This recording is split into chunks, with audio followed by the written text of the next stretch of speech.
In Attack on Titan, the dynamic between humans and Titans is clear-cut. Titans hunt humans. This is why the incident where Dina's Titan spared Bertolt was so unusual. Typically, when this dynamic is disrupted, it's because an abnormal Titan was involved. However, we've seen Dina's Titan kill humans on multiple occasions, yet Bertolt was spared. This weird behavior was later explained by Eren using the Founding Titan to redirect Dina towards his mother, as Bertolt wasn't meant to die there. This intervention would allow Bertolt to later assault Trost and participate in the battle for Shiganshina, which ultimately led to Armin becoming a Titan shifter. However, what if Eren hadn't intervened? What if Dina killed Bertolt? How would the story of Attack on Titan be impacted by this change? The first question to consider in this alternate scenario is the fate of Carla Yeager. Bertolt survived because Eren redirected Dina towards her, since it wasn't his time to die. So would Carla's fate change in this scenario? The answer is no. Take a look at Carla's situation. She's trapped underneath the rubble of her own home, in a city swarming with Titans. Even if we remove Dina, Eren and Mikasa don't have the strength to free her, even with Hannes' support. Without Dina's Titan, Eren and Mikasa would waste even more time trying to free her, causing them to either miss the boat to Walrose, or be attacked by other Titans. Even if they somehow freed Carla, her legs are broken, and they'd need to carry her through a Titan-infested city. This would cause all of them to either be attacked by Titans, or miss the last boats to Walrose. The second question is what would happen to Dina after she kills Bertolt. When a pure Titan eats a Titan shifter, they revert to their human form and typically fall unconscious. This is disastrous for Dina's chances at survival. Reiner had noticed Dina's Titan approaching Bertolt and was sprinting towards them. Following after him was a horde of pure Titans. What that means for Dina is, immediately after she reverts to her human form, she's either captured by Reiner or is immediately killed by pure Titans. If Reiner captures her, things get complicated. Reiner's mental state was already deteriorating following Marcel's death and the revelation that Porco was supposed to receive the Armored Titan. Now he just watched his best friend die.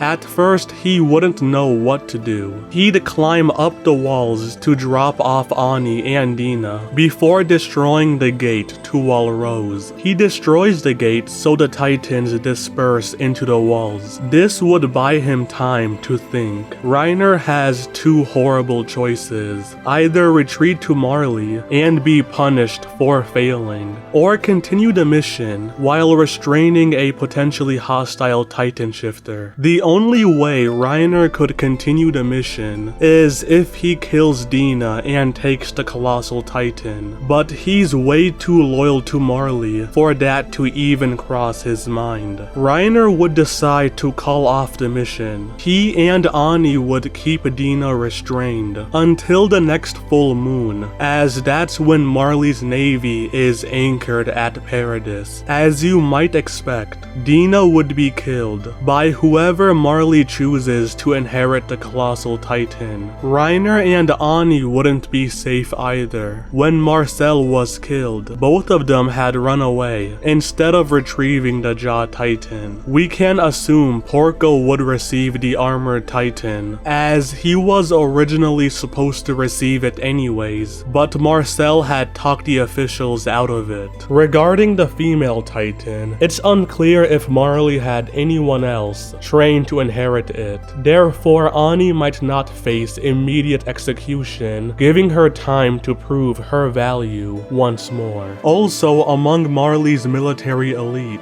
there'd be discussions about calling off the operation altogether. Marley feared attacking Paradis because of all the pure Titans surrounding the walls, so their most powerful warrior warrior unit being decimated by Titans before even reaching the walls would validate those fears. Even if Marley greenlit another operation, Magath would need time to train a new warrior unit. Ani, Bertolt, Reiner, and Marcel all participated in battles with their Titans before being sent to Paradis. Any new unit would require a similar amount of combat experience, so the main impact of Dina killing Bertolt is the warriors calling off their mission, then Marley spending years training up a new warrior unit before even considering attacking Paradis again. Now that we covered Dina's fate and the immediate impact of Bertolt dying, we must answer a third question. Is it even possible for Dina to survive? The only way Dina could achieve this is if she remains conscious after killing Bertolt and quickly masters the Colossal Titan's abilities. She could then use her newfound powers to obliterate Reiner and the surrounding pure Titans, giving her a path forward. From there, she'd have to survive a journey on foot from the outer gate of Shiganshina to the boats inside Walmeria that would take her to Walrose. When Dina enters Walrose, she'd go straight to the refugee camp where she would assess her situation. From the moment she regained her consciousness, she knew she was on Paradis. Her immediate objective outside of survival would be to capture the Founding Titan in order to advance the Eldian cause. While Dina contemplates her next steps, Dina would also attempt to rationalize scenarios where Grisha survived and entered the walls, as she's currently struggling to accept his death.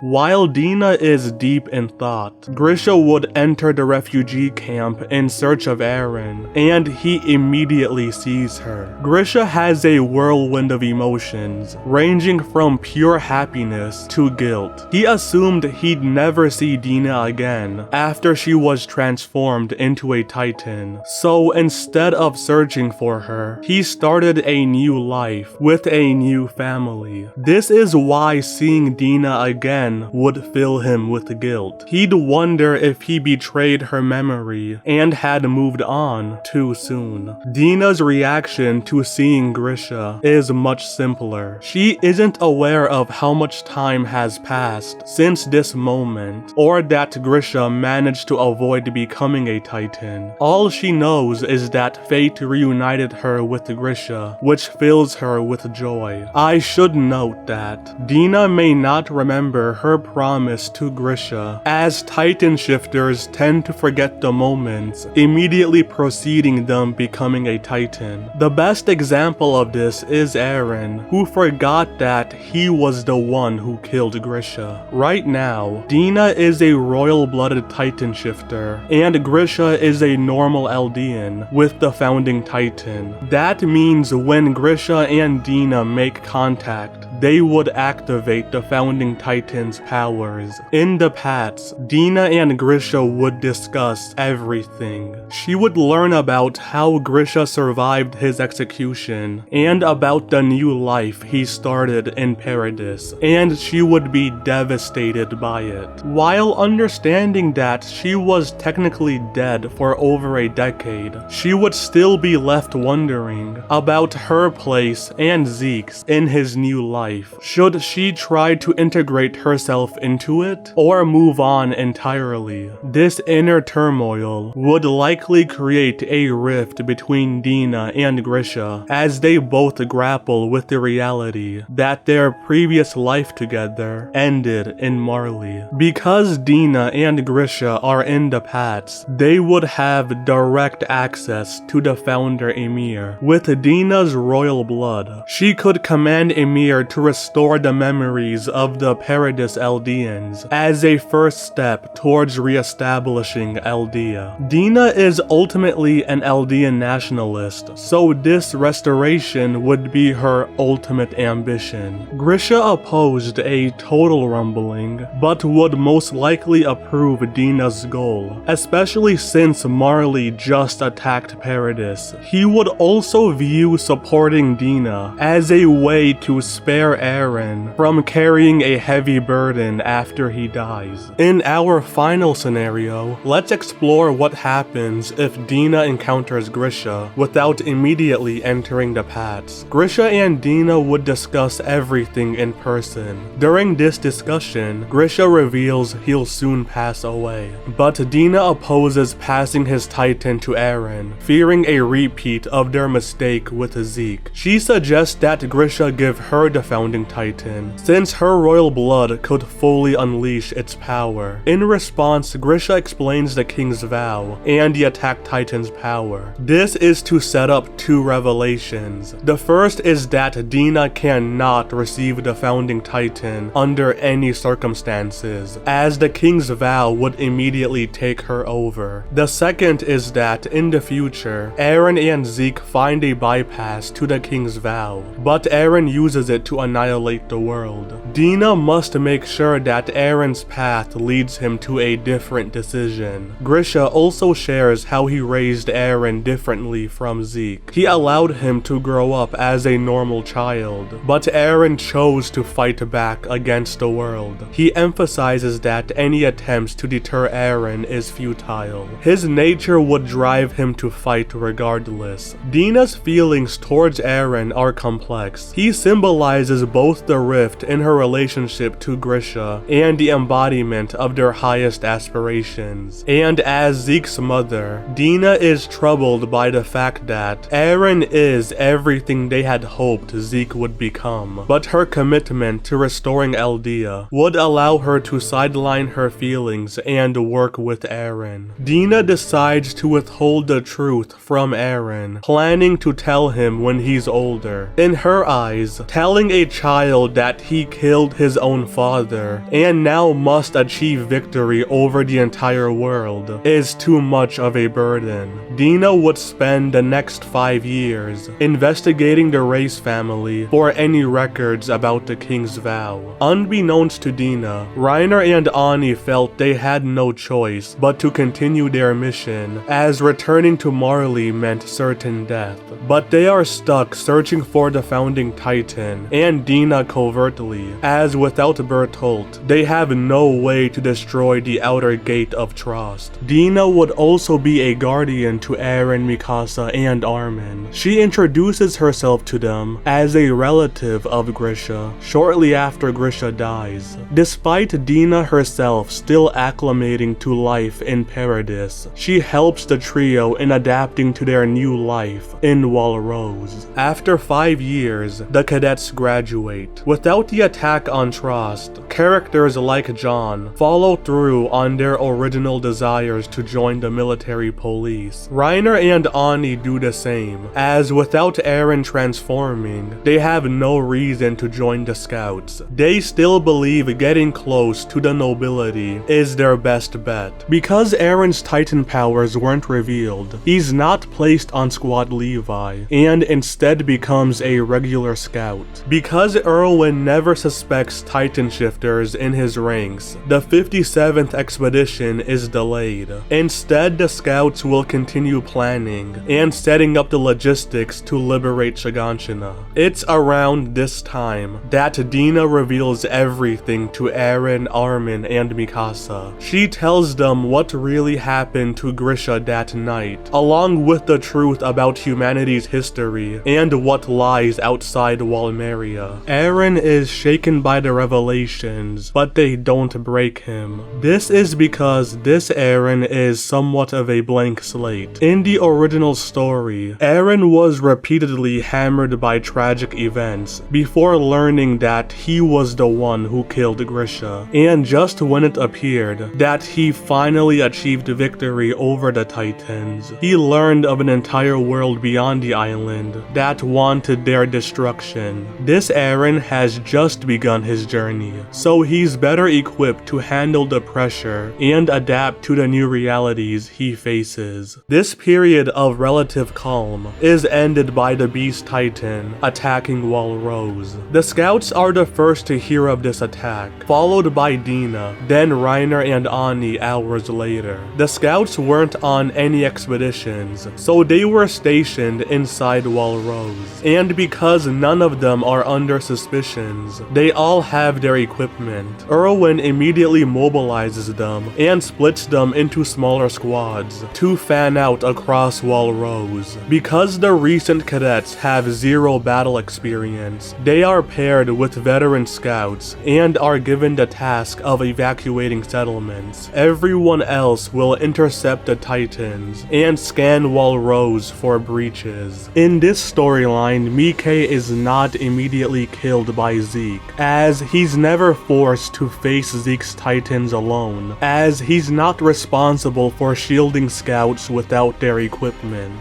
Dina is also hunting for the Beast Titan. She knows from Bertolt's memories that Zeke is its wielder. Even ignoring the personal reasons for seeing Zeke, Dina believes Zeke might know how to bypass the King's vow. When news of the Beast Titan's attack reaches Walsina, Ani and Reiner would slip out in order to meet with Zeke. So how does all of this play out? The scouts find Zeke first and engage him in battle. At first, it's a single squad that engages the Beast Titan, but since they fired their signal flares upon spotting it, shortly after, the entire Survey Corps, including the cadets, converge on the battlefield. Eren transforms into a Titan during this battle, as he's aware of his abilities, unlike in the original storyline, where it was all a surprise. Dina had advised him to only use his Titan when his life was in danger, but with so many scouts dying around him, Eren felt compelled to act. Even though his transformation was voluntary, he still loses control and begins attacking the nearest Titans in a blind rage. When Zeke first notices Eren's transformation, he assumes it's the founding Titan and braces for the worst. However, as he watches Eren's uncontrolled rampage, he realizes it's just another Titan shifter and orders his Titans to attack it. Amidst this chaos, Reiner and Ani transform and join the battle, further compounding Zeke's advantages. It's after watching all of this that Dina is able to suppress her devotion to Zeke and join the battle against him.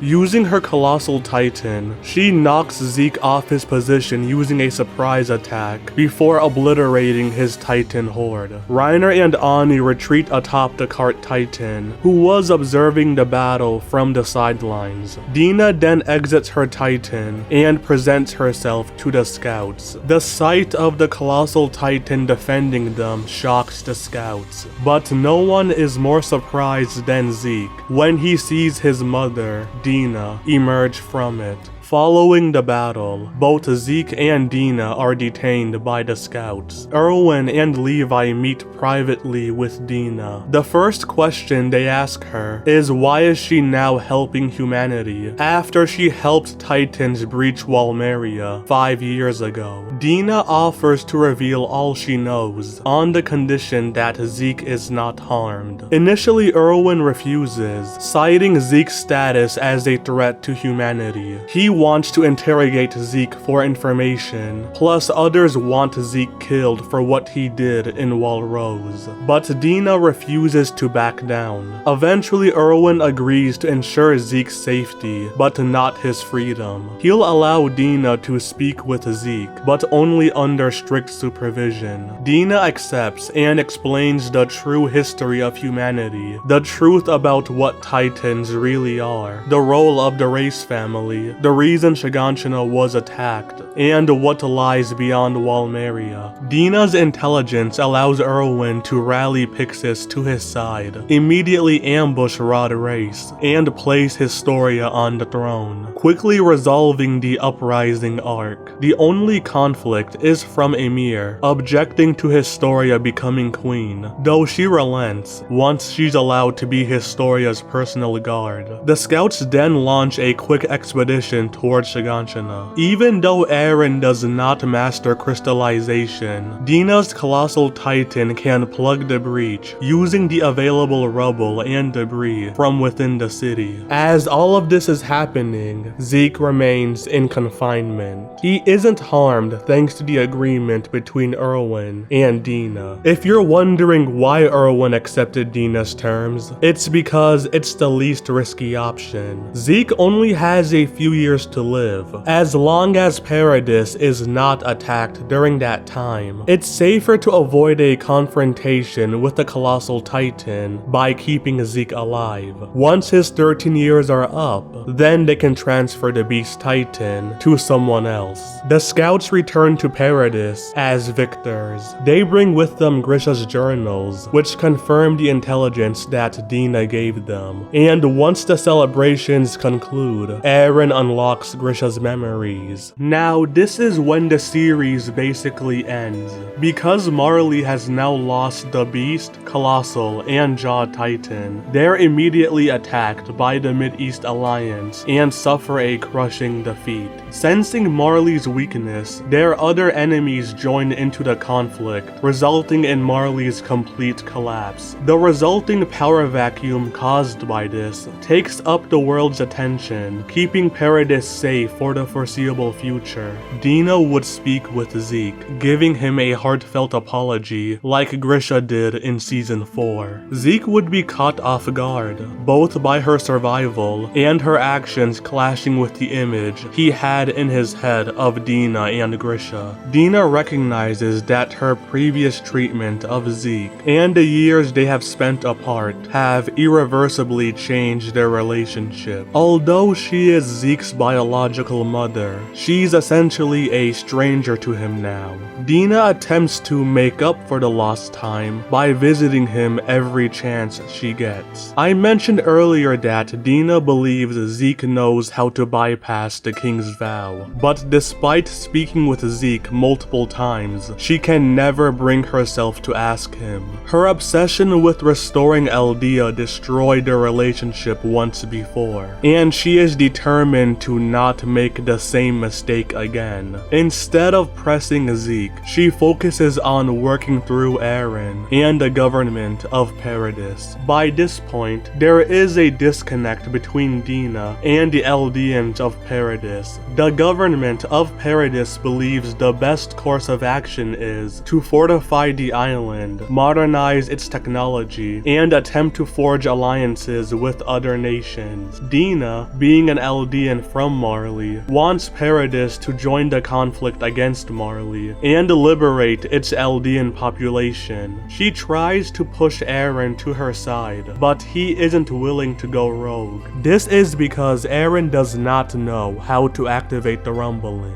Dina survived in this scenario, so she never attacks Eren as a pure titan in Season 2. Additionally, with Marley collapsing, Paradis isn't facing any immediate threats, so even if Eren knew how to activate the rumbling, he could not justify unleashing it. What makes this interesting is, Grisha had warned Dina that Eren might try to flatten the world, but her survival prevented the idea from ever entering his mind. The reason why I said the series ends here is because there's not much else that can advance the plot. Only Zeke has knowledge on how to bypass the King's Vow, and he does not share it with anyone. Eren has no desire to advance the rumbling plan, and Dina does not have the allies required to force Paradis to enter the war with Marley. So to recap this video, if Dina kills Bertolt, the most likely outcome is she's immediately captured by Reiner and brought back to Marley.